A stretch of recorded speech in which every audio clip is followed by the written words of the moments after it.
जय हिंद दोस्तों, मैं अब्दुल करीम। दोस्तों, सुबह जब आंख खुली तो एक दुखद खबर मिली और कुछ पल के लिए मुझे उस खबर पर बिल्कुल भी यकीन नहीं हुआ। मुझे क्या, जिसने भी उस दुखद खबर को सुना होगा, शायद कुछ पल के लिए उनको भी उस खबर पर यकीन नहीं हुआ होगा कि आखिर ये क्या हो गया। मुझसे बिल्कुल भी रहा नहीं गया और मैंने सोशल मीडिया खंगालना शुरू कर दिया।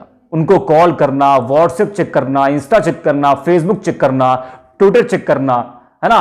और ये पता लगाना मैंने शुरू किया कि आखिरकार सच्चाई क्या है, क्या यह सच है। बाद में मालूम यह पड़ा कि अब्दुल करीम जी, जिस खबर को आप फेक कह रहे हो ना, जिस खबर को आप झूठ बता रहे हो ना, अच्छा मुझे लगा कि सोशल मीडिया का जमाना है, हो सकता हो किसी ने फेक खबर डाल दिया, लेकिन बाद में मालूम यह पड़ा कि अब्दुल जी ये सच है। जी हाँ, और वो दुखद खबर ये थी कि बाराबंकी के दरियाबाद क्षेत्र के 6 बार के विधायक रहे राजा राजीव कुमार सिंह हम सब के बीच नहीं रहे। एक बहुत बड़ा झटका उस वक्त लगा कि ये क्या हो गया कि जो शख्स 4 दिन पहले तक दहाड़ रहा था, जिस शख्स ने समाजवादी पार्टी को 2 दिन का समय दिया था, आखिरकार वो शख्स हम सबको अचानक यूं छोड़कर कैसे जा सकता है। राजा राजीव कुमार सिंह जी, आपने तो अपने चाहने वालों को, हम सबको रुला दिया और बहुत बड़ा झटका दिया है। इसकी भरपाई शायद ही कभी हो पाए। आपके पीछे हजारों लाखों चाहने वाले थे। आपने कहा था ना कि 2 दिन के बाद मैं अपना फैसला लूंगा। आपके फैसले का लोग इंतजार कर रहे थे कि राजा साहब जो फैसला लेंगे, हम सब उसका स्वागत करेंगे और हम सब राजा साहब के साथ चल पड़ेंगे। लोग तो इस इंतजार में बैठे थे, आपके फैसले का वेट कर रहे थे, लेकिन राजा साहब आपने तो वो मौका ही नहीं दिया। आपने तो वो मौका ही नहीं दिया और आपने लोगों को रुला दिया। और उस वक्त रुलाया आपने जब लोगों को आपकी जरूरत थी।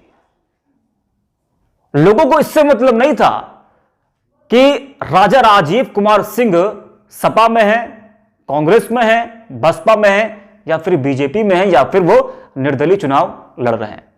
लोगों को उनकी पार्टी से मतलब नहीं था, लोगों को राजा राजीव कुमार सिंह से मतलब था, क्योंकि जो इमोशनल अटैचमेंट था लोगों का राजा साहब से, इस वजह से उन सभी को राजा साहब की पार्टी से मतलब नहीं था।